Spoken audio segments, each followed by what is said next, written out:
Bismillahirrahmanirrahim. Esselamu Aleyküm değerli izleyenler. Rehber Gündem'de bu haftada karşınızdayız. Bu hafta Rehber Gündem'de Hüdapar'ı konuşuyoruz. Hüdapar 2023 seçimlerine nasıl hazırlanıyor? Türkiye seçmenine Hüdapar ne vaat ediyor? Özellikle de gençlere ne vaat ediyor? Türkiye'deki siyasi atmosfer ve kutuplaştırıcı dili konuşacağız. Bu konuda yine sorularımız olacak. Hüdapar'ın Türkiye siyasetine bakış açısı tüm boyutlarıyla değerlendirmeye çalışacağız. Bu ve benzeri soruları Hüdapar özelinde sormaya ve cevap bulmaya çaba göstereceğiz. Daha farklı sorularımız da olacak gündeme dair. Peki bu akşam Hüdapar'ı kiminle konuşacağız? Hüdapar Genel Sekreteri Sayın Şehzade Demir konuğumuz olacak bizim. Şehzade Bey, yayınımıza hoş geldiniz. Hoş bulduk Olcay Bey. Teşekkür ederim. Ben teşekkür ederim. Sağ olun. Bu akşam Rehber Gündem'de Hüdapar'ı konuşuyoruz. Hüdapar'ın Türkiye'ye, Türkiye siyasetine, Türkiye'nin geleceğine dair bakışını, bu konudaki değerlendirmelerini sizden almayı düşünüyoruz. Tabii ki girerken hemen de başta belirtmiştim. 2023 seçimleri elbette ki konuşacağız. Ancak benim ilk önce sormak istediğim soru şu. Hüdapar Türkiye haritasını, siyasi haritasını, sosyal haritayı önüne bıraktığı vakit genel bir değerlendirme yaptığında nasıl bir analiz ortaya koyuyor? Evet, sizleri ve değerli izleyicilerimizi Allah'ın selamıyla selamlıyorum. Aleykümselam. Programın hayırlara vesile olmasını diliyorum. Doğrusu şu anda Türkiye'nin siyasetini okumak gerçekten ciddi bir mühendislik istiyor. Bunu peşinen belirtelim. Çünkü şu anda Türkiye'nin siyasetinin önünde ciddi bir belirsizlik var. Başkanlık sisteminin gelmesinden sonra malum siyaset neredeyse iki kutuplu bir yapıya doğru evrildi. Şimdi diğer partiler bu yeni sisteme adapte olmaya, bu sisteme göre siyaset yapmaya, buna göre konumlanmaya çalışıyorlar. Diğer bütün siyasi partiler için de söylüyorum. Bütün siyasi partiler için aslında bu geçerli. Şimdi Türkiye doğrusu başkanlık sistemiyle birlikte yeni bir sürece de girmiş oldu siyasi anlamda. Başkanlık tipi bir siyasetin Türkiye'ye ne getireceği, ne götüreceği hususu ciddi anlamda tartışılıyor. Fakat sistemi getirenler malum kendilerine göre bu tartışmayı bitirmişler. Bu tartışma henüz muhalefet cenahında var. Bunlar da işte güçlendirilmiş parlamenter sistemi bir daha geri getirme gibi bir söylem üzerinden siyasetlerini inşa etmeye çalışıyorlar. Bunun para edip etmeyeceğini elbette ileride göreceğiz. Seçim süreci bunu bize gösterecek. Fakat şunu net olarak söylemekte fayda var. Şu andaki başkanlık sisteminin uygulama şekli de muhalefetin siyaset yapma anlayışı da Türkiye'nin sorunlarının çözülmesinin çok daha uzun bir sürece yayılacağını ortaya koyuyor. Çünkü ikisi de sorunların çözülmesi anlamda bir ümit vaat etmiyor. Açıkçası bizim böyle bir okumamız var. Muhalefetin odaklandığı siyasi anlayış daha çok yani var olan iktidarı düşürmeye ve güçlendirilmiş parlamenter sistem üzerine söylem geliştirmeye yönelik bir söylemdir. Türkiye'nin asıl çözmesi gereken sorunlarını görmezden geliyorlar. Siyasetlerini üzerine inşa ettikleri paradigmada maalesef Türkiye'nin sorunlarının çözümüne yönelik paradigmalar değil. Özellikle karşıtlık anlayışı üzerinden gelişen bir politika, bir siyasi strateji. Hükümet cenahı ise iktidarda olmanın verdiği bir rahatlıkla başkanlık sisteminin de gelmesi sonrasında ellerinin rahatlamış olmasının verdiği bir rahatlıkla halen sorunları görmezden gelmeye devam ediyorlar. Bu anlamda önümüzdeki süreçte doğrusu Hüdapar'a çok daha fazla ihtiyaç hissedildiğini, ihtiyaç olduğunu, Hüdapar'ın mutlak surette güçlenmesi, Türkiye'nin siyasetinin merkezine yerleşmesi gerektiğini bir kez daha net bir şekilde görebiliyoruz. Peki o zaman Şehzade Bey, şunu da sormak istiyorum. Uzunca zamandır konuşuluyor, tartışılıyor. Hatta zaman zaman sizler de dile getiriyorsunuz. Sizler de bu anlamda sorgulamalarda bulunuyorsunuz. Türkiye'de siyasetin dili, siyaset kurumunun diliyle ilgili. Siyaset kurumu Türkiye'de kutuplaştırıcı bir etken mi bir etken mi oluyor? Böyle mi tarif etmek daha doğru olur acaba? Yani siyasetçiler daha mı fazla toplumu kutuplaştırmaya başladı son zamanlarda? Evet, şimdi toplum vitrine bakar. Siyasete ön planda olan insanlara, kurumlara, partilere bakar. Ona göre söylem geliştirir. Ona göre toplumda etkilenir, sürüklenir. Siyaset dilinin durumu, yumuşaklığı, birleştiriciliği ya da kutuplaştırıcılığı, yapıcı olması ya da yıkıcı olması toplumu da birebir etkileyen en önemli unsurdur diyebiliriz. Kutuplaştırıcı dil üzerinden siyaset yapmaya çalışanlar her zaman olmuştur. Günümüzde de var. Bu Türkiye'nin yumuşak karnı bir nevi ve bu yumuşak karnı kaşımaya çalışanlar, bunun üzerinden prim yapmaya çalışanlar, bunun üzerinden insanları birbirine düşürerek siyasi rant devşirmeye çalışanlar her zaman olmuştur. Şimdi bunların siyasette en önemli aktör olmaları, bir de olmamaları anlamında değerlendirmek lazım. Şimdi şu son dönemlerde ırkçılık üzerinden, mülteciler üzerinden, etnisiteler üzerinden, Kürtler, Türkler anlayışından hareketle dil, söylem geliştiren insanlar olmuştur. Bunu net olarak ifade etmek gerekir. Bu Türkiye'ye sadece düşmanlık yapan bir dildir. Bunun Türkiye'deki siyasette, Türkiye'nin sorunlarının çözümüne, Türkiye'deki kardeşliğin oturtulmasına, Türkiye'nin var olan bütün farklılıklarıyla birlikte daha ileri merhalelere taşınmasına hiçbir şekilde katkısı yoktur. Bunu yapanların net bir şekilde Türkiye ve Türkiye'de yaşayan halkların düşmanlığını yaptıklarını bir kere söylemek lazım, mahkum etmek lazım. Türkiye'nin şu anda en fazla ihtiyaç duyduğu şey kardeşliktir. Birlikteliktir, beraberliktir, adalettir. Peki Şehzade Bey, siz şuna inanıyor musunuz? Son dönemde özellikle kutuplaştırıcı dilin, işte siyasilerin bu dili kullanmasının bu oranı arttırdığına inanıyor musunuz? Daha mı fazla Türkiye'de kitleler kutuplaşmaya başladı? Elbette ki daha fazla artıyor. Özellikle mülteciler üzerinden bu strateji geliştirenler ciddi bir mülteci karşıtlığının oluşmasına sebep oldular. Zaman zaman Türkiye'nin farklı yerlerinden ırkçı saldırılar, ırkçı söylemler, mülteci düşmanlığı, mültecilere yönelik kin ve düşmanlık örneklerini, olaylarını görebiliyoruz, şiddet olaylarını görebiliyoruz. Bu toplum üzerinde ciddi anlamda etkilidir. Fakat Olcay Bey aslında kutuplaştırıcı dil anlamında bunu daha derin, daha kuşatıcı bir anlayışla ele almak lazım diye düşünüyorum. Bu süreci, bu dilin önünü açanlar aslında 100 yıldan beri var olan bir mecrayı ortaya koydular, bir mecra açtılar. Cumhuriyetin kurulmasıyla birlikte anayasanın etnik bir unsur üzerinden inşa edilmesi, Türklük üzerinden inşa edilmesi, etnisitenin anayasaya konulması aslında Türkiye'de kutuplaştırıcı dil için ciddi bir mecra, ciddi bir süreç başlatmış oldu. Bu kapı daha o zamandan aralandı. Zaten özellikle bizim en fazla üzerinde durduğumuz husus etnisitenin anayasadan çıkarılması hususudur. Ya da diğer etnisitelerin de yerleştirilmesi, bir adaletin ortaya konulabilmesidir. Şimdi o kapı o zamandan başlanmış.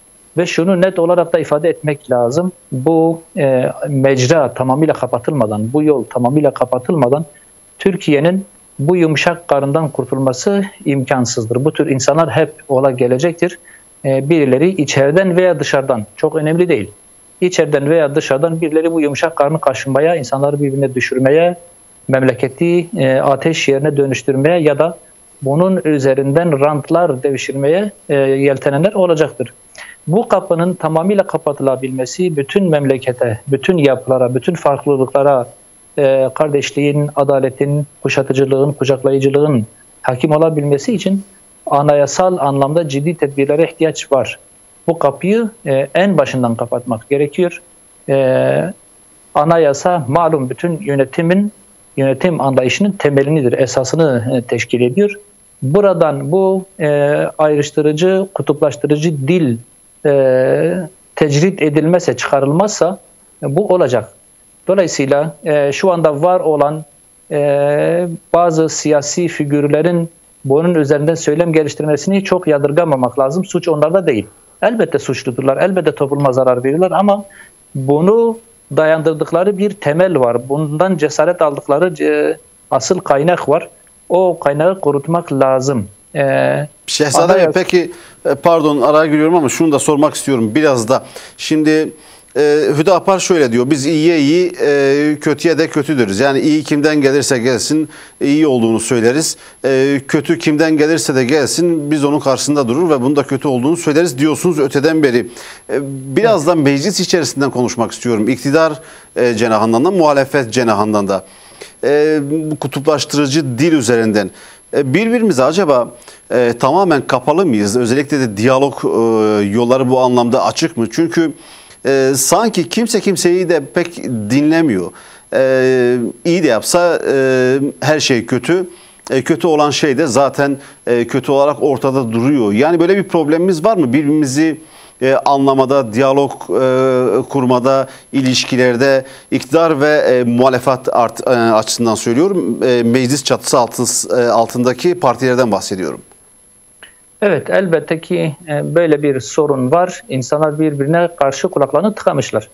Eleştirilere yapıcı veya yapıcı olmasın fark etmez. Birbirlerine yönelik söylemlere iktidar da muhalefet de kapıları kapatmışlar. Kulaklarını tıkamışlar. Bu anlamda ciddi bir basiretsizlik var. Zaten Türkiye'nin içinde olduğu kısır döngünün sebebi de budur. İktidar cenahının şöyle bir realitesi var malum. Kendi yaptıkları her şeyi doğru görüyorlar, alkışlanmasını istiyorlar.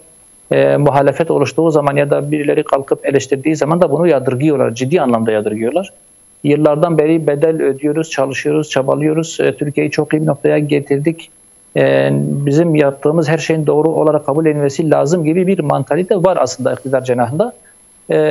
Bu da onların kendilerine yönelik yapıcı, samimi eleştirileri de görmezden gelmelerine, kendi hatalarını görmelerine, yanlışlarını görmelerine, doğal olarak da sonuç itibariyle bu yanlışları düzeltip hatalardan dersler çıkarıp daha kucaklayıcı bir hale gelmelerine, Türkiye'nin sorunlarının daha kalıcı bir şekilde çözülmesine, Türkiye'nin daha ileri, daha güzel noktalara taşınmasına vesile olmasına elbette kapıları da kapatmış oluyorlar. Bu iktidarın paradoksu. İçine girdiği çıkmaz. Böyle bir mantaliteyle doğrusu Türkiye ileri boyutlara çıkarılamaz. Onlar da çözülmez. Zaten geldiğimiz noktada da bunu görebiliyoruz net olarak. Hem ekonomik anlamdaki tıkanıklık, kriz, çözümsüzlük, akamet, siyaset anlamındaki tıkanıklık, siyaset kurumu içerisinde var olan ötekileştirici, kutuplaştırıcı dil, sorunların çözülmesine yönelik bir diyalog ortamının oluşmaması anlamında ciddi bir tıkanıklık var aslında siyaset iktidar cenahında. Muhalefet cenahında da aynı şekilde biraz önce de ifade ettiğim gibi sadece hükümeti düşürmeye, zaafa uğratmaya yönelik bir dil var. Bu doğru olan şeyleri de görmezden gelmelerine sebep oluyor. İktidarın yaptığı her şey yanlış değil elbette. Birçok doğru da var. Bununla birlikte yanlışlar da var. Birçok yanlış da var. Muhalefetin yaptığı da karşıtlık saiki ile doğruları da görmeden gelip sadece bel altı vurma, yıpratma, düşürme anlamda bir yaklaşım var. Onların da bu siyaset tavrından yapıcı bir siyaset üretmediklerini görebiliyoruz. Amaç sorunların çözümü değil. Amaç yapıcı bir üslupla diyalog ortamının açılması, ortak akıl arayışının oturması ve Türkiye'de var olan bütün aktörlerin, bütün siyasi figürlerin bir araya gelerek memleketin sorunlarına ortak akıl cenahından bir çözüm üretme yolunda tıkıyor. Peki o zaman Şehzade Bey, size göre, Hüdapar'a göre siyaset nedir? Hüdapar siyaseti kavramsal olarak nasıl tanımlıyor? Bununla birlikte kurumsallaşan siyaset mesuliyetini ne kadar yerine getiriyor ve getirebiliyor? Evet, şimdi Türkiye'deki siyaset kurumunda ciddi bir tıkanıklık var. Bize göre siyaset kucaklayıcı olmaktır. Hataları da kabul etmek, doğruları da görmektir. Muhalefet tarafından olsun, iktidar tarafından olsun. Bunların hepsinin Türkiye'nin bir realitesi olduğunu görmek, bunların hepsinden bir şekilde istifade etmek, sorunların çözümü anlamında bir diyalog kapısını kurmak. Siyaset kurumunda da ortak akıl arayışını mutlak surette oturtmak anlamında bizim ciddi bir söylememiz, bir anlayışımız var. Bu anlamda bütün partilere yönelik de ziyaretlerimiz, söylemlerimiz oldu.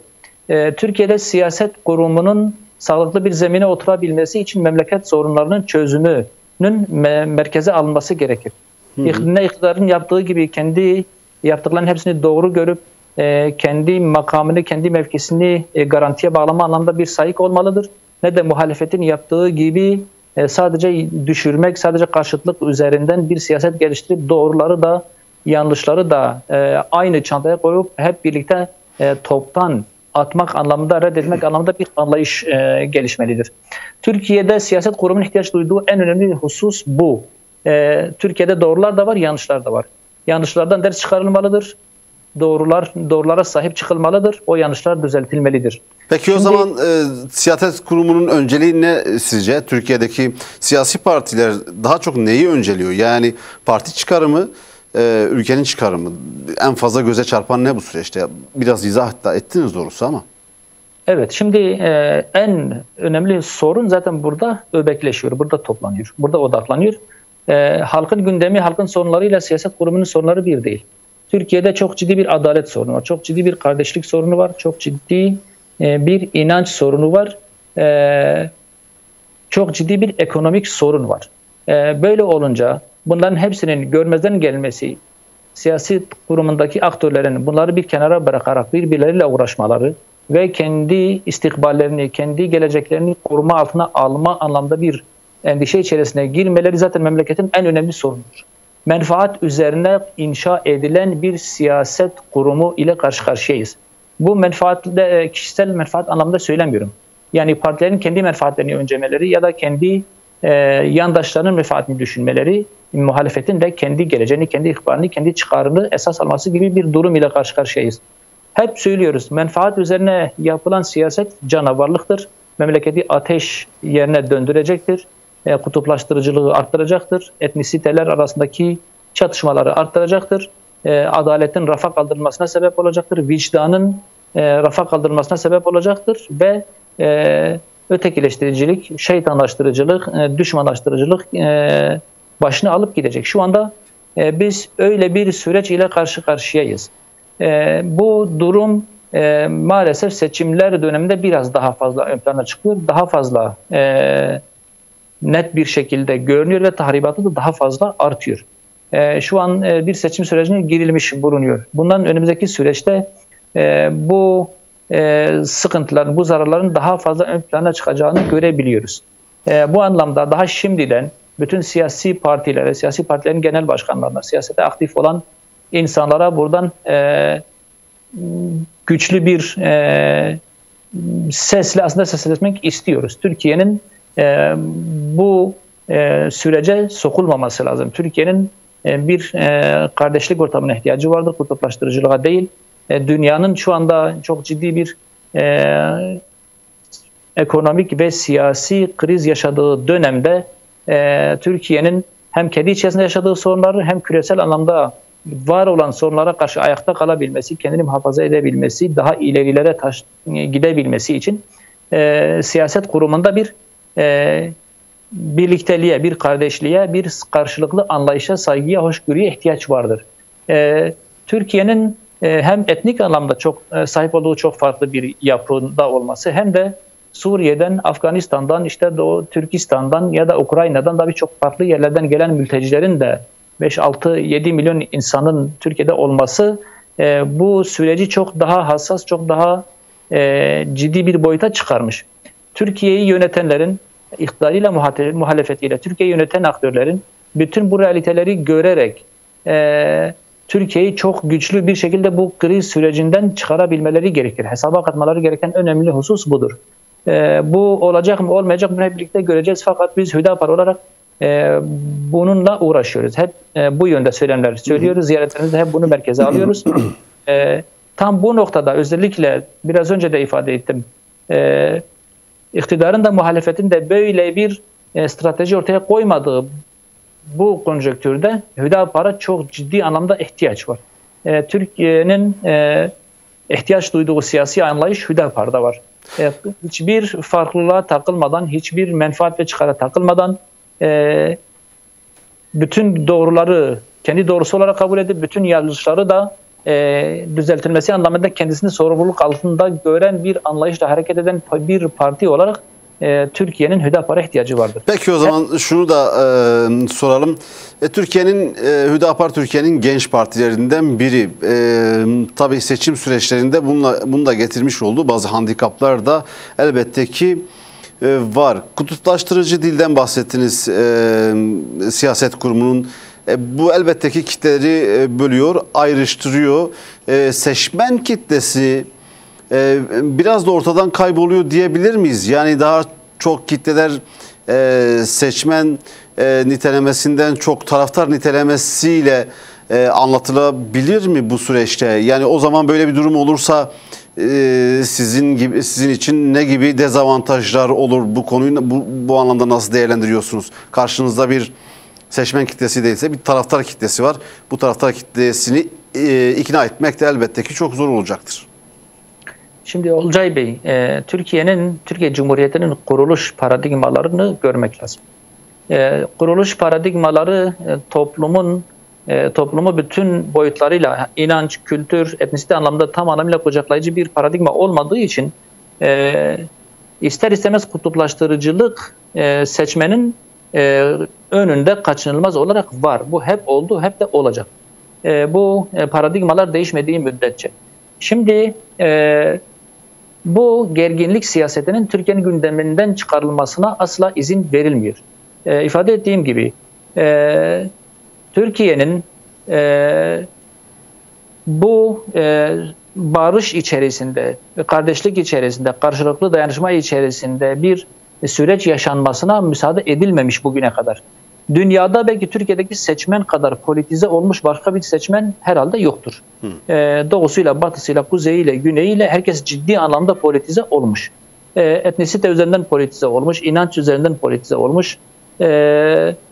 Farklı boyutlar itibariyle bir şekilde politize edilip insanlar bununla uğraştırılıyor ve hiç kimse belki de aslında temele ineyim, bataklığı merkezden kurutalım, bu gerginlik siyasetinin Türkiye'de bir realite haline gelmesine, toplumun bir gerçeği haline gelmesinin önüne geçelim gibi bir sorgulayıcılık içerisine girilmiyor. Elbette Türkiye'de yani masum, sıradan, hiçbir tarafta yer almayan normal vatandaş... yani seçici bir kitle. Sandığa gittiğinde seçebilen, herkesi dinleyebilen bir kitle. Herkesi dinleyebilen bir kitle aslında yani bırakılmak istenmiyor. Elbette var. Bu Türkiye'de tamamıyla yok olmuş değil. Bu da kültürel anlamda, inanç anlamda çok sağlam temellerine oturmuş bir toplum olduğumuzdan dolayıdır. İnancımız halen çok ciddi anlamda belirleyicidir bizim zihnimizde. Fakat hem partiler hem Cumhuriyet'in kuruluş paradigmaları insanları birbirle uğraştırmaya, ırkçılaştırmaya, milliyetçileştirmeye yönelik bir şeyi dayatıyor. Bu nedenle yani genelde yani seçmen üzerinden bir devlet anlayışı kurgulanmasının yerine masa üzerindeki mühendislikler üzerinden devlet yönetimi, yasalar, yasal mevzuat, geleceğe yönelik perspektifler masa üzeri mühendislikler ile inşa edilmeye çalışılıyor. Toplumun kendi kendini yönetmesine, gerçek anlamda yasalarını, anayasasını yapmasına ya da yasaların mecliste ortak akıl ile yapılmasına genelde müsaade edilmiyor. Dikkat ederseniz ciddi bir baraj sorunu var Türkiye'de. %10'du şimdiye kadar ama şu an %7'ye indirilmiş. Bu şundan dolayıdır. Çok bütün vatandaşları, bütün Türkiye'yi temsil anlamında adil bir temsiliyetin herkesin kendisini görebileceği bir meclis yapısının oluşmasının engellenmesi anlamında. Bu hep oldu. Halk kendisini mecliste görmüyor. Yasaları, mevzuatları, kanunları aslında halkın kendisi yapmıyor. Bütün bu durumlar da var olan sorunların bir çözümsüzlüğe mahkum edilmesine, hep bir sonraki nesillere aktarılmasına sebep oluyor. Bu anlamda var olan sorunlar, bugünkü iktidarın, bugünkü muhalefetin de aslında çözebileceği sorunlar değil. Ortak bir akıl ile çok daha geniş bir perspektifle ele alınması gerekiyor. Anayasadan başlanması gerekiyor. Ve baraj faktörünün ortadan kaldırılarak tam anlamıyla halkın temsil edilebileceği bir konjonktürün oluşmasıyla ancak olabilecek bir şeydir ki bu doğrusu günümüz şartlarında çok mümkün olan bir şey değil. Peki o zaman Şehzade Bey, kitlelerin bir şekilde masa başında toplum mühendisliğiyle işte kutuplaştırıldığına, ayrıştırıldığına, seçmenlerin taraftar kitlesi haline getirildiğini ifade ettiniz. Peki Hüdapar olarak siz bu karşınızdaki kitleyi, seçmen kitlesini ikna etmek için ne sunuyorsunuz? Bu kitleyi nasıl ikna edeceksiniz ve Hüdapar nasıl iktidar olacak, nasıl parlamentoya girecek? Evet, şimdi bizim toplum olarak, sadece Hüdapar olarak değil, gerçeğine bakılacak olursa bizim temel paradigmamız aslında insanlıktır. Kültürümüzdür, geçmişimizdir, inancımızdır. Bugüne kadar bu memleketi bu noktalara taşıyan 1500-2000 yıldan beri var olan bütün evrelerden aşarak birlikte kardeşçe bizi bunu güne getiren tek şey bu mayadır, kardeşliktir, inançtır, ortak bağların, ortak paydaların ön plana çıkarılmasıdır. Bu Türkiye'nin realitesi haline gelmiş. İster Türk ırkçılığı yapanlar olsun, ister Kürt ırkçılığı yapanlar olsun, ister mezhepsel taassubu ön plana çıkaranlar olsun, ister Aleviliği kaşıyanlar olsun, ister mülteciler üzerine siyaset yapanlar olsun, kabul etmeleri gereken tek realite budur. Hiç kimse bundan kaçamaz. Türkiye'nin yapısı, sosyal dokusu var olan bütün etnisitelerin iç içe girmesi ve ayrıştırılamayacak şekilde bir şekle dönüşmesinden oluşan şu anda bir toplumsal yapıyla karşı karşıyayız. Ve bu insanlar birlikte yaşayacaklar. Irkçılık yapılsa dahi, yapılmasa dahi, mülteci düşmanlığı yapılsa da yapılmasa da hepimizin geleceği nokta mecburen kardeşlik olacak. Bunun başka bir çıkışı yok. Bunu herkesin kabul etmesi gerekir. Bu bir realitedir. Kürt'ü Türk'ten ayrıştıramazsınız. Bütün şehirlerin yarısı ya Kürt'tür, yarısı Türk'tür. Mezhepsel anlamında Alevilik ülkenin tamamına yayılmış. Sünnilik tamamına yayılmış. Şafiilik tamamına yayılmış. Mülteciler ülkenin tamamında var. Böyle bir atmosferle karşı karşıya kaldığımız zaman yapılması gereken tek şey var Olcay Bey. Kardeşliktir, kuşatıcılıktır, herkesin birbirini kabullenmesidir, herkesin birbirine saygı duymasıdır. Herkesin birbirinin inancını, kültürünü, hassasiyetlerini görmesi, kabul etmesi, birbirine saygı duymasıdır. Bizim inşa edeceğimiz husus budur. Hüdapar'ın söylemi budur. Var olan herkes bizim zenginliğimizdir. Bunların hepsinin hesaba katılarak ortak payda üzerinden bir siyaset perspektifi geliştirilmelidir. Bunun adı adalettir. Bunun adı kardeşliktir. Bunun adı birlikteliktir. Bunun adı 1500 yıldan beri bizi bu noktalara getiren kardeşlik hukukudur, birliktelik hukukudur. Bunu görmezden gelenler var, bunu kaşıyanlar var, bunu ayrıştırıcılığa dönüştürüp bunun üzerinden düşmanlık geliştirmeye çalışanlar var. Bunun önlenmesi lazım. Türkiye'nin bir partinin ya da bir fırkanın, bir toplumun bir kesiminin kendisini iktidarda görerek her şeyi kendi güdümünde görmesi, her şeyin malikinin kendisinde olduğunu kabul etmesi gibi bir lüksü yoktur. Birileri iktidara geldiği zaman bu memleketin sahibi benim diyebilir. Birileri bütün oluşturdukları güçlü vesayetler üzerinden memleket, her şey bize aittir gibi bir anlayış içerisine girebiliyorlar. Yani birileri kalkıp hepimize bir vesayet uygulayarak herkesi kendisine benzetmeye çalışıyor. Bu Türkiye'nin kaderidir. İlk günden beri var olan şey aslında budur. Vesayetçilik anlayışı. Bu hiçbir zaman kırılmadı Türkiye'de. Bugün de var. FETÖ gider, Ergenekon'u gelir. Ergenekon'u gider, ulusalcısı gelir. Ulusalcısı gider, ülkücüsü gelir. O gider, bilmem şuyu gelir, buyu gelir. Türkiye'nin bu vesayetlerden gerçek anlamda kurtulması, kardeşliği tesis etmesi, farklılıkları zenginliğe dönüştürerek bunlar üzerinden bir sosyal anlayış geliştirmesi gerekiyor.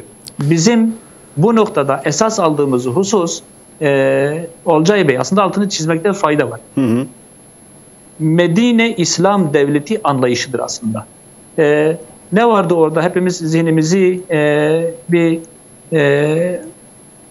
kurcalamakta fayda var. Bunu hatırlamakta fayda var. Üst bir şemsiye vardı. O şemsiye altında dünya kadar farklılık vardı. Müthiş bir adalet vardı. Bütün farklılıkların hukuku garanti altına alınmıştı. Herkes kardeşçe, içeride kardeş, dışarıdaki düşmanlara karşı da tek saf, tek yumruk şeklinde hareket ederdi ve bu o zaman İslam medeniyetinin inşa edilmesine, bütün farklılıkların adil bir şekilde kardeşçe beraber yaşayabilmelerine vesile oldu. Bizim Türkiye'de buna ihtiyacımız var. Hüdapar'ın siyasetinin temelinde bu var.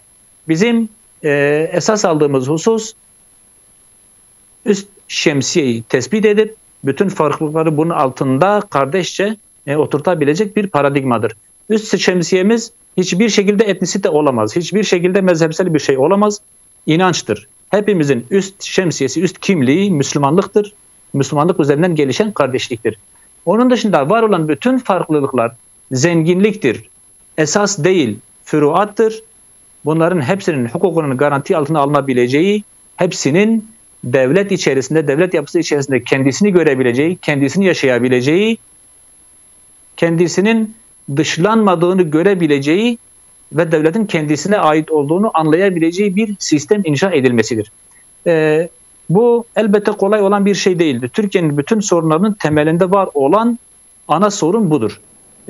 Bu öyle kolay çözülebilecek bir şey değil. Ama peki, bu çözülmediği müddetçe de biz hep zayıf kalacağız. Dışarıya mahkum kalacağız. Dışarıya mecbur kalacağız. Dışarıya bağımlı kalacağız. Elbette ki tamamlayın. Buyurun, ben diğer sorumu soracağım. Ben özellikle şunu ifade etmek isterim. Bu memlekette, bu coğrafyalarda imparatorluklar nasıl inşa edildi, nasıl yüzyıllarca devam etti? Bu eksikleri, sorunlarını bir kenara bırakıyorum. Elbette Osmanlı'nın, Selçukluların kendisine göre sorunları, eksikleri vardı. Fakat bütün milletleri bir araya toplamanın tek hamuru kardeşlikti. Üst bir şemsiye vardı, herkes kendini yaşayabiliyordu. Sonrasında Cumhuriyetlerin kurulmasıyla birlikte bir etnisitenin merkeze alınıp farklılıkların düşman olarak görülmesi, ötekileştirilmesi genel ana paradigma haline gelince küçüldük, daha da küçülmeye devam edeceğiz. Şimdi Olcay Bey, özellikle bu altını çizmek istiyorum. Farklılıkları kaşımayı merkeze alanlar bizim dostlarımız değildir. Yasamızı, anayasamızı, mevzuatımızı dışarıdan bize dayatanlar, İttihat Terakki döneminden o zaman getirip bizi bunları almaya mecbur edenler bizim dostlarımız değildir. Asıl bölücülük, asıl dışlayıcılık, insanları birbirine düşüren temel mantalite o zamandan merkeze konulmuş. Bazıları bugün söylüyor, falan kes bölücüdür, falan anlayış bizi küçültüyor, falan mezhep şöyledir, falan etnisite bizim düşmanımızdır gibi ya da şu adımı atarsak teröre malzeme olacak. Ana dili getirirsek terör prim yapacak. Bilmem şu adaleti, şu hukuksal eksikliği giderirsek ülke bölünecek gibi paradigmalar, gibi söylemler, paranoyalar o zamandan bizim toplumun bilincinin altına yerleşen şeylerdir, paranoyalardır. Bu işte Cumhuriyet'in kuruluş paradigmasıyla birlikte merkeze alınan anlayıştır. Asıl bölücülük oradadır. Bunu oraya koyanlar bizim küçülmemizi isteyenlerdir. Bizim hep birbirimizle uğraşmamızı isteyenlerdir. Bizim güçlenmemizi, kardeşliği pekiştirmemizi, üst şemsiyemizi inşa edip yayılmamızı istemeyenlerdir aslında. Peki bunu, o zaman bunu net olarak ortaya koyarsak şu anda var olan kutuplaştırıcı dilin, farklı farklı siyasi anlayışların sebebini belki daha iyi anlarız. Bu kutuplaştırıcı dil, bu etnisite üzerinden geliştirilen söylem bugüne has bir şey değil. Dikkat ederseniz hep var olan bir şeydir. Türkiye'de kucaklayıcı siyaset neredeyse hiç olmamıştır. Yapmaya çalışanlar da bir şekilde bitirilmiştir. Onlara hayat hakkı tanınmamıştır. Ya da değişmek zorunda kalmışlardır. Süreç içerisinde evrilmek, değişmek zorunda kalmışlardır. Peki. Sorunu merkezden görmek lazım diye düşünüyorum. Peki o zaman şunu da sormak istiyorum. Tabii insanlar neden Hüdapar'a oy vermeli diyoruz. Bu 2023 seçimleri öncesinde özellikle de yeni bir genç kitle, yeni bir genç nüfus oy kullanacak, seçmen kitlesi oluşacak. Tabii burada gençleri de biraz konuşmak gerektiğine inanıyorum. Özellikle biraz Hüdapar'ın gençlere bakış açısında konuşmak istiyorum. Hüdapar gençleri nasıl anlıyor, gençlere nasıl bakıyor, gençliği nasıl tanımlıyor? Sonrasında gençlerle ilgili farklı sorunlarım da olacak elbette. Evet, Olcay Bey, gençler bizim geleceğimizdir. Memleketimizin geleceğidir. Biz gençleri şu anda konuştuğumuz bütün bu sorunlarımızı gelecekte aşacak olan, bunları çözecek olan nesil olarak görüyoruz. Buna göre yetiştirilmeleri gerektiğini düşünüyoruz. Gençlerin bugün var olan zamanın dayattığı hastalıklardan mutlak surette korunması gerektiğini düşünüyoruz. Bu malum bilişim çağıyla birlikte dışarıdan dayatılan kültürel anlayışlar, kültürel sömürü, kültürel işgaller, sapıklıklar, farklı farklı düşünceler, bize ait olmayan değer yargılarının gençlik üzerinde tahakküm ettiği bir süreçten şu anda geçiyoruz. Bu hem bizim için hem geleceğimiz için hem de gençlerimiz için çok ciddi bir tehdit, bir tehlikedir. Bizim gençlerimizin bin yılları inşa eden temel değer yargılarımızla yetiştirilmeleri gerekiyor. Bu yani gelecekten ziyade, yani iyi bir meslek edinip iyi bir noktaya gelip hayatını kurtarmaktan ziyade toplumuna, inancına, memleketine faydalı, yüksek ahlaki değerler ile bezenmiş, geçmişini bilen, kültürünü bilen, Batı'nın çirkef yüzünü tanıyan, geleceğinin kendi değer yargılarında olduğunu bilen bir nesil yetiştirilmesi gerektiğini düşünüyoruz. Gençliğin şu anda buna ihtiyacı vardır. Şu anda gençliğin bu noktaya gelmemesi için her türlü şart oluşturulmuş aslında. Şu anda bizim gençliğimiz kuşatılmış. Net olarak bunu görmek lazım. Kültürel anlamda kuşatılmış, teknoloji anlamda kuşatılmış, maddi anlamda kuşatılmış, lüks hayat ve hayat standartları anlamda kuşatılmış, sapık yapılar, ahlaki olumsuzluklar, nefsi, şehvi duygular ile kuşatılmış. Şu anda gençliğin bizi temsil edebilmesi, bizi muhafaza edebilmesi, geleceğimizi inşa edebilmesinin engellenmesi anlamında her türlü tedbir alınmış, gençlik ciddi anlamda bir yok oluşla karşı karşıya bırakılmıştır. Bu anlamda gençlerimizin muhafaza edilmesi için doğrusu onların geleceğinin teminat altına alınabilmesi, bizim temel değer yargılarımızla birlikte yetiştirilebilmeleri çok önemli, hatta en önemli unsur olarak önümüze çıkıyor. Zaten temel sorun buradan çıkıyor Olcay Bey. Bizim gençlerimizin eğitimini kendi değer yargılarımız üzerinden mutlaka yapabilmemiz gerekiyor. Bizim eğitim mevzuatımız bu anlamda ciddi anlamda sıkıntılıdır.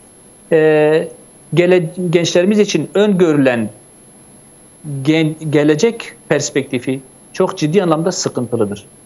Ailesi olmayan, bireysel anlamda yaşayabilen, Batı kültürünü sonuna kadar her şeyiyle yaşayan bir gençlik tasavvur ediliyor. Bütün bunlar ciddi bir tehlike olarak gençleri kuşatmış, dolayısıyla geleceğimizi tehdit ediyor. Peki o zaman Şehzade Bey şunu da sormak istiyorum. Modernizmin kuşattığı bir gençlik var.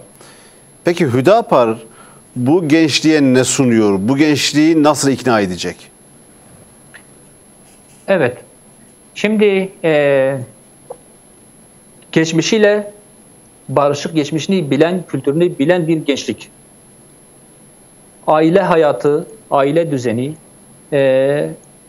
istikamet bulmuş, aile hayatı düzenli, evliliği düzenli bir gençlik. Geleceği, yani maişet anlamında garanti altına alınmış bir gençlik vaat ediyoruz. Bu yapılmadığı ve gençlik başıboş bir şekilde mevcut seküler eğitim anlayışı ve dışarıdan, batıdan gelen tehlike ve hastalıklarla baş başa bırakılmış bir gençliğin bizim gençliğimiz olmayacağını hepimiz biliyoruz. Bu anlamda öncelikle bizim gençlerimiz için öngördüğümüz en önemli husus belki mutlak surette bütün gençlerin evlendirilmesi, hayatlarının düzene sokulması, geleceklerin garanti altına alınması ve bizim değer yargılarımız üzerinden yetiştirilmeleri şeklinde bir formülize edilebilecek bir öngörümüz var gençlerimiz için. Batı'dan gelen liberal anlayışın sınırsız özgürlüğü dayatan, sınırsız zevk ve sefayı dayatan, daha doğrusu garanti altına alan kültürün bugün önümüzde en büyük tehdit olarak durduğunu biliyoruz. Gençlerimiz bugün bununla karşı karşıyadır, bununla baş başadır.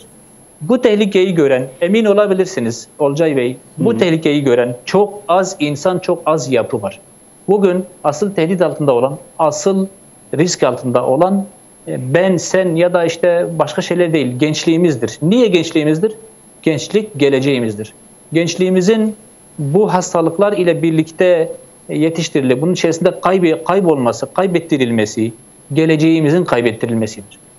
Bizim bu tehlikeyi görebilmemiz lazım. Bu tehlikeye karşı çok ciddi, güçlü, gençliği muhafaza edebilecek çözümleri ortaya koyabilmemiz, alternatifleri geliştirebilmemiz lazım. Bugün çocuklarımıza, gençlerimize bireysellik dayatılıyor, sınırsız özgürlük dayatılıyor, helal, haram anlayışından tamamıyla uzak, her şeyi kendisine meşru gören bir yaşam tarzı, bir anlayış tarzı dayatılıyor ki bu bizim yokluğumuz, yok olmamızdır, geleceğimizin yok olmasıdır, gençliğimizin yok olmasıdır. Bugün hükümetin de bunun farkında olmadığını görüyoruz. Eğitim sisteminin bu gençliği korumaya yetmediğini görebiliyoruz. Muhalefetin bunun farkında olmadığını görebiliyoruz. Bugün bizim gençliğimizin Olcay Bey esas aldığı şey kendi büyükleri, kendi geçmişi, kendi saygın kişileri değil. Örneğin akidevi anlamda işte peygamberler, sahabeler değil ya da kendi geçmişi anlamında büyükleri, aileleri, şehitleri falan değil. Bugün bizim gençliğimizin rol model olarak aldığı insanlar, aldığı kişilikler Batı'nın kokuşmuş zihniyetleri, kokuşmuş şahsları, sosyal medya üzerinden fenomen olarak ortaya konulan her türlü çirkefi, ahlaksızlığı, kişiliksizliği barındıran insanlar, kişiler veya farklı fenomenlerdir. Bugün gençliğin önüne rol model olarak konulan unsurlar bunlardır. Bütün bunları biz net olarak görebiliyoruz. Gençlerimizi koruyabilecek en önemli unsurun da ailevi yapı, sağlam bir aile içerisinde bunların muhafaza edilmesi, maişet anlamında Allah-u Teala'nın helal kabul ettiği, helal gördüğü, Allah-u Teala'nın müsaade ettiği ya da işte onay verdiği noktalar üzerinden, alternatifler üzerinden geçimini, maişetini sağlayabildiği bir geleceği garanti altına almak. Şimdi herkes geleceği çok iyi bir işte, kariyerde, akademide görüyor. Ama Hüdapar'a göre hiç kimse bugüne kadar açlıktan ölmemiş bu memlekette. Asıl istikbal, asıl gelecek bizim temel değer yargılarımız üzerinde yetiştirilmiş bir gençlik inşasıdır. Bunu yaparsak, bunu başarırsak geleceğin, daha doğrusu maişetin, geçim sıkıntısının hiçbir zaman sorun olmadığını biliyoruz. Hepimiz bunları gördük, yaşadık. Bu memlekette, özellikle Müslüman bir coğrafyada hiç kimse açlıktan ölmez. Fakat insanlar ahlaksızlıktan, çirkeften, kültürsüzlükten, kendisiyle yabancılaşmaktan ölür. Sadece dünyada var olan bir ölüm değil, ahirette de ölür. Dünyasını da geleceğini de heba eder, iki dünyada da ölür. Biz bu tehlikeyi görüyoruz. Şu anda bizim gençliğimizin önünde çok ciddi bir yokluk var. Dünyada da yokluk, ahirette de yokluk. Bunun için bu sadece Hüdapar'ın da yapabileceği bir şey değil elbette Olcay Bey. Ciddi anlamda kuşatmak lazım. Toplumu bu noktada bilinçlendirmek, eğitim mevzuatını düzeltebilmek, medyayı, sosyal medyayı, televizyonları, medya anlayışını temizleyebilmek, özellikle son dönemlerde Batı'dan finanse edilen sapık yapıların, dışarıdan fonlu, gençliğe yönelik hizmet veren dernek ve STK'ların bize, gençliğimize dayattıkları tehlikelerin de önüne geçmek bizim açımızda çok önemlidir. Gençliğimizin geleceği açısından çok önemlidir. Bu anlamda işin hülasası anlamında söylenecek olursa, bağlayacak olursak, gençlerimiz için sağlam bir değer yargısı, sağlam ahlaki bir yapı, sağlam bir ailevi yapı ve Batı'nın dayattığı hastalıklara, kültürel işgallere, kültürel sömürülere karşı bir alternatif geliştirebilmek. Şimdi tabii sizin Şehzade Bey, sizin daha önce de gençlerle ilgili yapmış olduğunuz açıklamalar vardı, çağrılar hatta vardı. Gençler biraz daha somut vaatler bekliyor. Bu vaatlerden birini siz önceden yanlış hatırlamıyorsam sunmuştunuz. Bu evlenemeyen gençlerle ilgili bir proje gündeme getirmiştiniz. Son günlerde daha çok kadınlarla ilgili, ev hanımlarıyla ilgili getirmiş olduğunuz bir gündem var. O da ne? 25 yılını doldurmuş ev hanımlarının emeklilik hakkı kendilerine tanınması. Gençlerle ilgili de benzer projeleriniz var mı? Biraz daha gençler bu anlamda somut kendileri için bir gelecek görmek istiyor. Bu somut geleceğe dair de bazı vaatler duymak istiyor doğrusu. Evet. Şimdi o 25 yıl evli kalmış kadınların emekli edilmesi şeklinde bir projemiz var. Bu nedir? Bu aile kurumunun muhafazası, ailenin teşvik edilmesi, ailenin sağlam bir temel üzerine oturtulmasıdır. Bu gençliğimizin de geleceğidir Olcay Bey. Şimdi bugün gençliğin önündeki en önemli tehlike, biraz önce de ifade ettim, ailesizliktir, bireyselliktir. Bu kadar kötü bir noktaya gelmiş dünya içerisinde bir başa kalmak, nefsiyle, şehvetiyle, kendi zevk ve sefasıyla baş başa kalan bir gençlik ortaya koymak. Şimdi gençlerin evlendirilmesine yönelik bütün tedbirlerin alınması gerektiğini düşünüyoruz. Gençler evlendirilmelidir. Evlilik teşvik edilmelidir. Gençlerin ailelerini, geleceklerini sağlam bir aile üzerine inşa etmeleri noktası, hususu gençlere kabul ettirilmelidir. Bu bizim en fazla üzerinde durduğumuz husustur. Gençliği muhafaza etmek, onu bireysellikten kurtarmaktır. Gençliği muhafaza etmek, onun hayatını düzene koymaktır.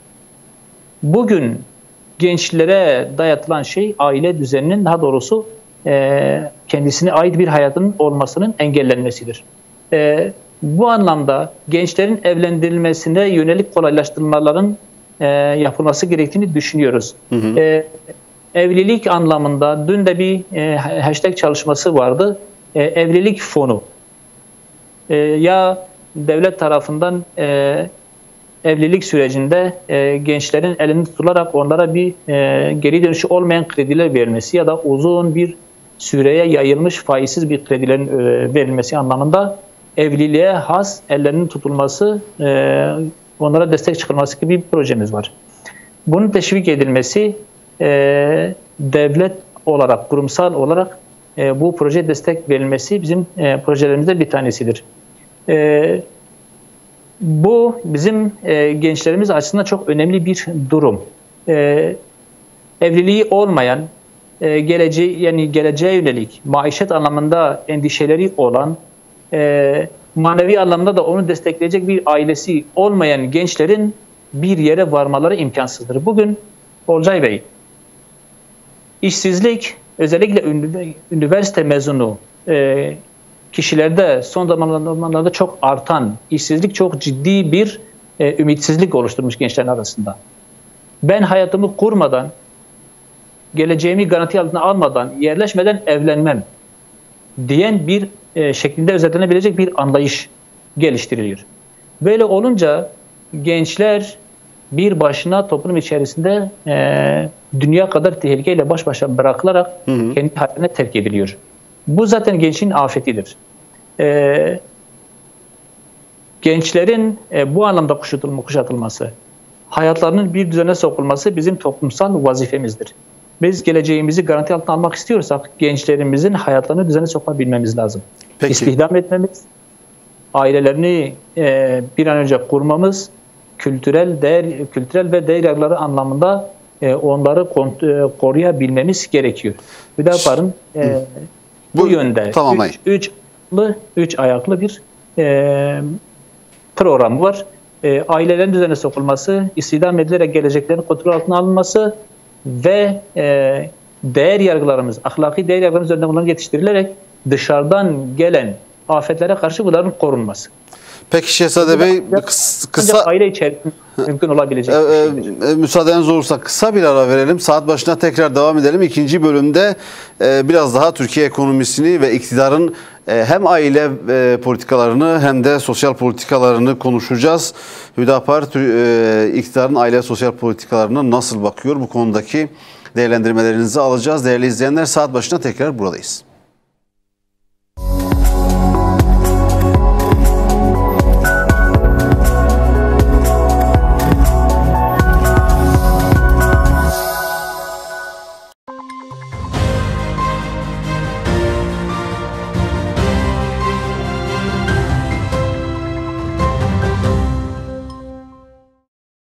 Değerli izleyenler, saat başında tekrar birlikteyiz. Rehber Gündem'de bu haftada yine önemli başlıkları konuşuyoruz. Tabii bugünkü özel konumuz Hüdapar. Hüdapar'ın Türkiye siyasetine bakışı, 2023 seçimleri öncesi Hüdapar'ın çalışmaları, 2023 seçim hazırlığı neler yapıyor? Türkiye seçmenine Hüdapar özellikle de gençlere ne vaat ediyor? Bunları konuşuyoruz. Konuşmaya da devam ediyoruz. Hüdapar Genel Sekreteri Sayın Şehzade Demir konuğumuz. Şehzade Bey, tabii Türkiye ekonomisini de konuşalım istiyoruz. Evet. Türkiye ekonomisinde konuşmak istiyoruz çünkü halkın gündemi ekonomi, halkın gündemi hayat pahalılığı ve geçim derdi. Hüdapar olarak genel burada da bir değerlendirme yapmanızı istiyorum. Ekonomi analiziniz nasıl? Ekonomiyi şu an itibariyle nasıl değerlendiriyorsunuz? Bir düzelme eğilimine girdi mi, girecek mi veya neden girmiyoruz bir türlü düzelme eğilimine? Evet, Olcay Bey, şimdiye kadar ortaya konan bütün ekonomik paketler maalesef başarısız kaldı. Bugün, dün de bir faiz indirimi yapıldı. Normal bizim tamamıyla faizsiz, sıfır faizli bir ekonomik model uygulaması gerektiğini düşünüyoruz. 10 ya da 100 bas puanlık bir faiz indiriminin de çok büyük bir adımmış gibi gösterildiği bir güne geldik maalesef. Maalesef Türkiye faiz ekonomisine teslim olmuş. Ekonomik kriz her geçen gün derinleşiyor. Bir müddet önce malum yeni Ekonomi Bakanı'nın yayınladığı bir ekonomik program vardı. Üretim, istihdam, ihracat anlamında 3 saç ayağı olan bir programdan söz edildi. Ve bunun ekonomik sorunları bitireceğini ortaya koydu. Ancak geldiğimiz nokta itibariyle bunun da tutmadığı anlaşıldı. Çok ciddi bir cari açık ortaya konuldu. İthalat, ihracatı arasındaki açık çok ciddi bir boyutlardadır. Ve her geçen gün enflasyon daha ileri boyutlara çıkıyor. Hükümetin açıkladığı rakamlara göre %78-79'luk bir enflasyondan söz ediliyor ama daha bağımsız kuruluşların ortaya koydukları rakamlara göre enflasyon 100'ün üzerinde, 120-130 bazlarına göre 140'lara kadar da çıkıyor. Şimdi geldiğimiz nokta itibarıyla hakikaten çok ciddi sıkıntılar barındıran bir ekonomik noktaya geldik. Şöyle tarif edilebilir aslında, faiz ödemeleri ana bütçeyi geçen bir bütçeye sahibiz. Ekonomik kaynaklarımızın yarısı faize gidiyor. İç ve dış borçların faizlerine gidiyor. Bütün emeklinin, işçinin, esnafın, üreticinin alın terlerini toplayıp vergiler üzerinden, faizler üzerinden toplayıp faize veriyoruz. Yabancıların eline veriyoruz. Fakirin her geçen gün daha da fakirleştiği, zenginin ise her geçen gün devasa bir zenginliğe kavuştuğu, ülkenin elitlerinin, zenginlerinin her krizi, her ekonomik krizi, her sorunu ciddi bir fırsata dönüştürdüğü ve her sorundan ciddi anlamda nemalandığı bir ekonomik durum ile karşı karşıyayız. Bu durum aslında uygulanmaya çalışılan ekonomik programın hakikaten ciddi anlamda başarısız olduğunu gösteriyor. Bizim öteden beri ifade ettiğimiz bazı temel şeyler var, temel hususlar var ekonomiye dair. Denk bütçe ilk günden beri söylüyoruz. Kazandığımız kadar, imkanlarımızın el verdiği kadar bizim harcama yapmamız lazım. Dışarıya borçlanmadan, faiz ödemeden kendi ayaklarının üzerinde durabilmemiz gerekiyor. Bu yapılmıyor maalesef. Üretebildiğimizin 2 katını harcama yapıyoruz. Bu parayı bulabilmek için de sağa sola borçlanıyoruz. Sonra bunun faizine mahkum kalıyoruz. Bugün bizim dikkatimizi çeken hususlardan bir tanesi de şudur ekonomiyle alakalı. Olcay Bey, bankaların kar oranlarına baktık geçen son 1-2-3 gün içerisinde. Fakirin tam fakirleştiği, açlık sınırının, yoksulluk sınırının artık çok ciddi boyutlara çıktığı, asgari ücretlinin artık açlık sınırında yaşamak zorunda kaldığı bir dönemde dar gelirli, sabit gelirli insanların tam yoksullaştığı bir süreçten geçerken bankalar, para sahipleri, finansörler çok büyük karlar elde ettiler. Bu neyi gösteriyor? Şu anda uygulanmaya çalışılan ekonomik program fakiri daha çok fakir yapıyor, zengini daha çok zengin yapıyor. Faize çalışan bir ekonomi programımız var. Bu programda eğer devam edecek olursak bütün esnafımızın, bütün çiftçimizin, bütün memurumuzun, asgari ücretlimizin emeğini, parasını, sofrasının katlığını toplayıp faizcilere, bankacılara, para sahiplerine yedirmeye devam edeceğiz. Bu gidiş kesinlikle sürdürülebilir bir gidiş değil. Şehzade Bey, tabii şunu da söylemek istiyorum. Maliye Bakanı işte dün yapmış olduğu açıklamada yeni ekonomi paketlerinin piyasalara olumlu yansımaya başladığını, bunu gördüklerini söyledi. Malumunuz bu gıda fiyatlarında da yüksek oranda, fahiş oranda artışlar var. Bu astronomik artışlara karşı hükümetin almış olduğu bazı tedbirler de var. Cumhurbaşkanı Erdoğan geçtiğimiz günlerde yine bu tarım kooperatifleri, marketleri üzerinden açıklama yapmıştı. Bu marketlerde işte önce ette indirim, sonra da kırmızı ette indirim, sonra da gıda ürünlerinde indirim yapılması çağrısı yapmıştı. İndirimler başladı. Tabii bu marketlerde yoğun da bir izdiham oldu. O da farklı bir açıdan değerlendirilebilir belki.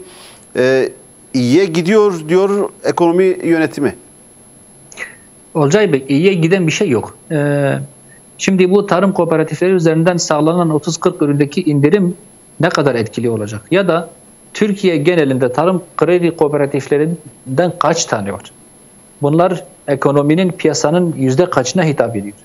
Bunlar bilinmiyor. 1-2 tane mağaza üzerinden, 5-10 tane mağaza üzerinden indirim yapıldı, fiyatlar düştü şeklinde bir algı yapmak çok yanıltıcı, manipülatif bir algı. Bunu görmek lazım. Şimdi bu tür pansuman tedbirlerle bir yere varılmaz. Şimdi girdi maliyetlerini düşürmeseniz, ucuzluğa sebep olan giderleri, masrafları düşürmeseniz, enflasyonu düşürmeseniz ucuzluk nasıl olacak? İnsanlar fiyatları nasıl indirecek? Birkaç yerde 5, 10, 15, 20 yerde, 100 yerde hükümetin baskısıyla ya da sübvanse ederek bazı indirimlere gidilmesinin ekonomiye, indirimlere, halkın rahatlamasına hiçbir katkısı olmaz. Bu net olarak görmek lazım. Piyasada da zaten böyle bir şey yok. Bir indirim yok sahada. Asıl yapılması gereken şu, Olcay Bey, enflasyonu düşürmenin bir yolu bulunmalı. Şimdi Ekonomi Bakanı geçen bir açıklama yaptı, maalesef talihsiz bir açıklama. dedi ki biz ihracatın artırılmasına, istihdama ağırlık verdik ama enflasyonun düşürmesine biz karışmadık. Bir nevi kendi haline bıraktık ve enflasyon da fırladı. Şimdi doların yükselmesinden rahatsız olmayan, ihracat üzerinden hazineye para aktarılmasını yeterli gören ama halkın yaşadığı sıkıntılar, halkın yaşadığı sorunlar, halkın yaşadığı kıtlığı, fakirliği, yoksulluğu, düşen alım gücünü görmezden gelen, eline geçen 3-5 kuruşu da vergiler, zamlar üzerinden alarak dış borçların faizine veren bir ekonomi yönetimiyle karşı karşıyayız. Hakikaten çok kötü bir durumdayız. Bu toplum bunun çok farkında değil aslında. Hı hı. Yani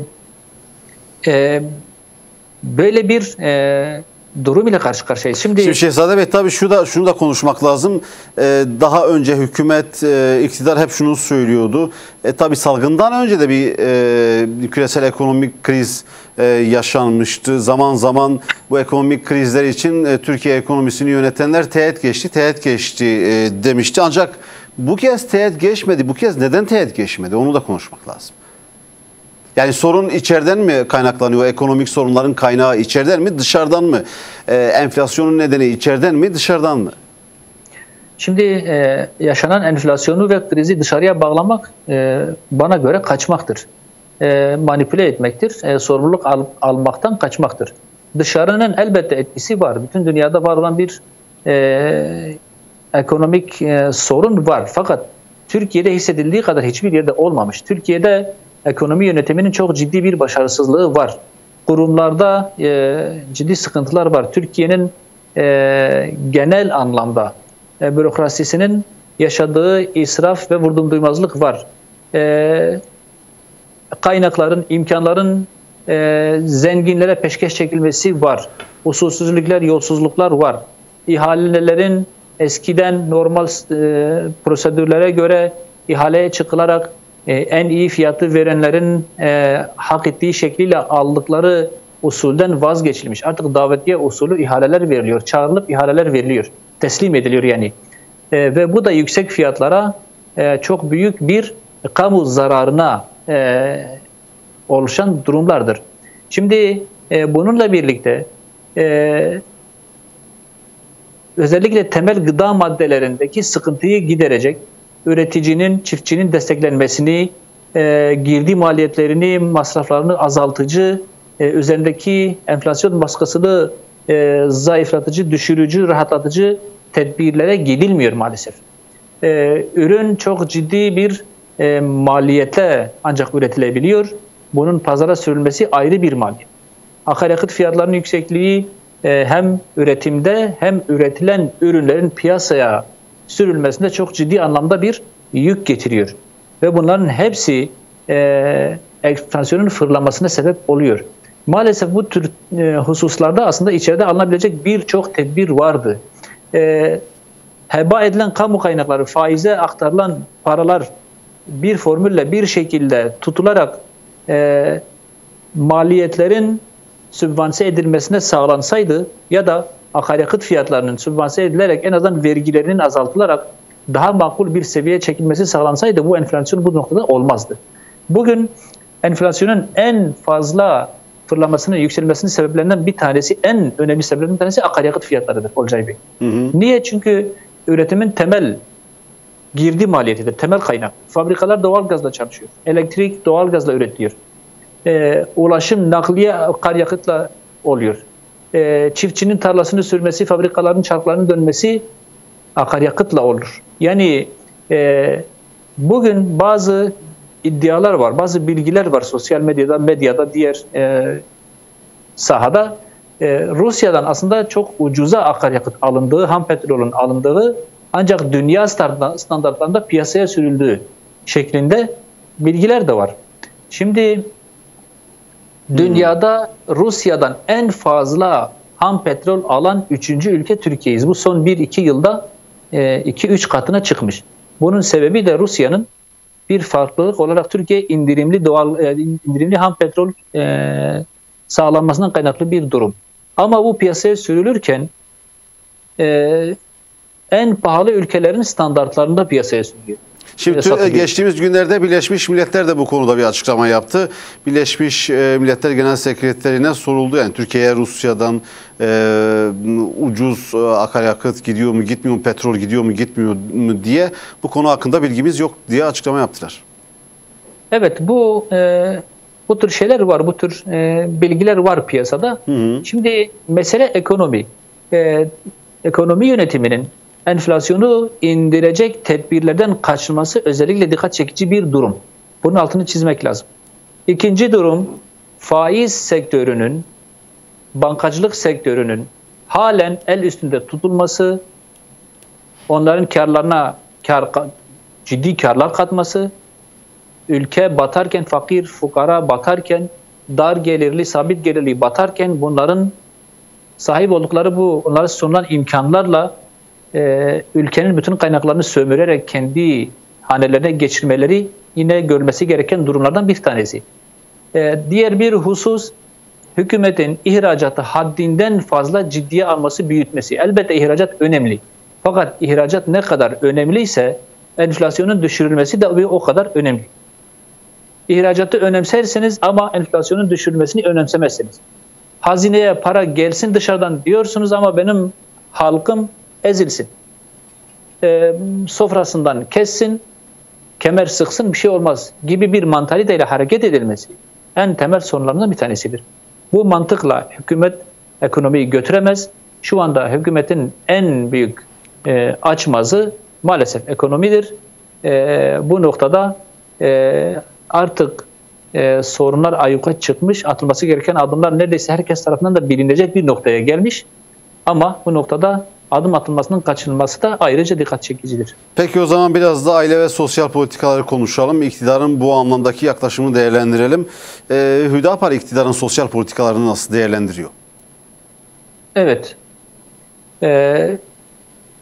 Şimdi sosyal politikalar devlet ile halkın diyaloğunu, ilişkisini ön plana çıkaran, ortaya koyan bir gösterge. Halkın elinden tutan, sorunlarını gideren, elinden tutan, dar gününde yanında olan, halkın refah düzeyini ciddi anlamda önemseyen, refahın adil bir şekilde her tarafa yayılmasını önemseyen, vergi yükünün de aynı şekilde toplumun tamamına adil bir şekilde yayılmasını önemseyen anlayış sosyal politik anlamında ciddi, doğru bir anlayıştır. Fakat bugün Türkiye'de bunu görüyorsunuz. Öyle bir şey yok. İşin yükünü fakir fukara çekiyor ama işin kaymağını elit kesim alıp götürüyor. Dar gelirli, sabit gelirli, asgari ücretlerin yaşadığı sıkıntıları görmezden gelen bir hükümet var. Gelir dağılımında çok ciddi bir adaletsizlik var. Bütün bunlar hükümetin aslında toplumdan kopuk olduğunu, toplum ile arasında ciddi bir mesafe olduğunu ortaya koyuyor. Bizim gördüğümüz, bizim düşündüğümüz tamamıyla toplum ile iç içe olan, toplumun adaletini, refah adaletini, refahın topluma adil bir şekilde yayılmasını ciddi bir şekilde önemseyen, bunu sağlayan, toplum içerisinde sınıfsal farklılıkların oluşmasına engel olan, fakir ile zengini bir gören, sınıfsal farkların oluşmasına engel olacak bir sosyal politika lazım ülkeye. Hüdapar'ın düşündüğü sosyal politika da böyle bir şeydir. Bunun anlaşılır bir şekilde, halkın alabileceği bir şekildeki tarifi de aslında şu. Yani dengesizliklerin giderilmesi, zenginle fakir arasındaki farkların giderilmesi, herkesin aynı şekilde görülmesi, elit sınıfın oluşmasının engellenmesi, zenginler ne kadar önemsiyorsa, bürokratlar ne kadar önemsiyorsa, ön planda olan insanlar ne kadar önemseniyorsa, köylünün, yoksulun, fakirin de aynı derecede önemsendiği, sorunlarının görüldüğü, devlet ile barışık, devlete yakın, yetkililere yakın bir devlet politikasına, bir sosyal politikaya şiddetle ihtiyaç var. Bu anlamda sosyal anlamda memleketi, toplumu çöküşe götüren, topluma ciddi anlamda zarar veren unsurları gören, özellikle aile kurumunu destekleyen, güçlendiren, ayakta tutan, evliliği teşvik eden, toplumun temel dinamiklerini muhafaza eden noktaları tespit edip bunlara yatırım yapılmasının gerektiğini düşünen bir sosyal politikamız var. Bugün toplumu ayakta tutan temel saç ayakları var Olcay Bey. Siz bunları görmezden geldiğiniz zaman memlekette toplumsal yapı çöker, bozulur, dağılır. Sınıflar arası farklar oluşur, zengin fakir ayrımı oluşacak. Toplumdan kopuk bir iktidar anlayışı gelişecek. Bunun önlenmesi gerekiyor. Bugün her geçen gün buna doğru gidiliyor. Toplumu ayakta tutan değerler nelerdir? Saygılar, saç ayakları nelerdir? Aile düzeni çok önemlidir. İnanç hususu çok önemlidir. Toplumda adaletin tesisi çok önemlidir. Eğitim hususu çok önemlidir. Sosyal dengeleri sağlama bağlayan, temel oluşturan bütün unsurlar bunlardır. Dikkat ettiğimizde bütün bu saç ayaklarında da Türkiye'de ciddi sıkıntılar var. Hatta mevzuat anlamında ciddi sıkıntılar var. Bu mevzuatın değiştirilmesinden tutun, mevzuatın dışında da uygulamaya yönelik sıkıntılara kadar bunların giderilmesi gerekir. Yoksa 1 yıl sonra, 5 yıl sonra, 10 yıl sonra çok farklı bir toplum oluruz. Her geçen gün zaten farklılaşıyoruz. Her geçen gün toplumsal anlamda, sosyal anlamda zayıflayan, çöküşe geçen bir süreç yaşıyoruz. Evlilik rakamlarına, boşanma rakamlarına baktığımız zaman, bireysel yaşayan insanların değer yargılarına baktığımız zaman, eğitim sistemimizin toplumu beslemesine, muhafaza etmesine, gençleri korumasına baktığımız zaman ve toplumumuzun yaşadığı buhranlara baktığımız zaman sosyal anlamda aslında çok kötü bir durumdayız. Bugün uyuşturucunun, madde bağımlılığının ilkokullara düştüğü bir süreçten geçiyoruz. Zaman zaman medyada, televizyonlarda yapılan operasyonlar, ele geçirilen uyuşturucu yakalanan şahıslar ön plana çıkarılır ama bunların tamamı bataklıktaki sineklerdir. Baronların üzerine gidilmiyor. Bu işi asıl yapanların üzerine gidilmiyor. Metamfetamin diye bir madde var. Ona bağımlı hale gelen insan ancak devlet tarafından alınıp tedavi ettirilirse ondan kurtulacak. Aksi halde ailesinin onu koruması imkansız. Kendisinin devamlı öldürüleceğini düşün. Annesinin, babasının, eşinin, çocuklarının kendisini her an öldürebileceği gibi bir vehme kapılıyor. Kendisi saldırganlaşıyor. Aileyi darmadağın ediyor. Cinayetlere kadar gidiyor mesela ama devlet bunu görmezden geliyor. Bunun tedavisini sağlamıyor.